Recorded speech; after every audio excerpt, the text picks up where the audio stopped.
Hi friends, welcome to voice of entertainer. ప్రపంచవ్యాప్తంగా అరుదైన వస్తువులను వేలం వేస్తూ ఉంటారు. ఆయా వస్తువులు కోట్లాది రూపాయలు పలకడం సహజం. అయితే ఈ వీడియోలో మనం ప్రపంచంలోనే అత్యంత ఖరీదైన పెన్ ధర వేలంలో ఎంతకి నిలిచిందో చూడండి.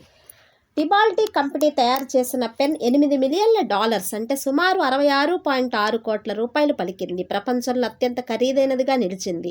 ఈ పెన్ పేరు పుల్గోర్ నొక్టర్నస్. ఇది లాటిన్ పేరు. పుల్గోర్ నొక్టర్నస్ అనేది లాటిన్ పేరు. దీనికి అర్థం నైట్ గ్లో. నల్ల వజ్రాలు పొదిగిన ఈ అసాధారణ ఫౌంటైన్ పెన్ ఇది 123 కెంపులు, 945 నల్ల వజ్రాలు, బంగారంతో తయారు చేయబడింది. క్యాపుపై నల్ల వజ్రాలు విలాసంగా పొదిగి ఉంటాయి. అద్భుతమైన బ్లడ్ రెడ్ కెంపుడు పెన్ క్యాప్ని అలరించి ఉంటాయి. 18 క్యారెట్ల బంగారంతో దాని నిబ్ని తయారు చేశారు. సో ఫ్రెండ్స్, ఇలాంటి అప్డేటింగ్ వీడియోస్ కోసం తప్పక లైక్ అండ్ షేర్ చేయండి, సబ్స్క్రైబ్ చేయండి. Thank you.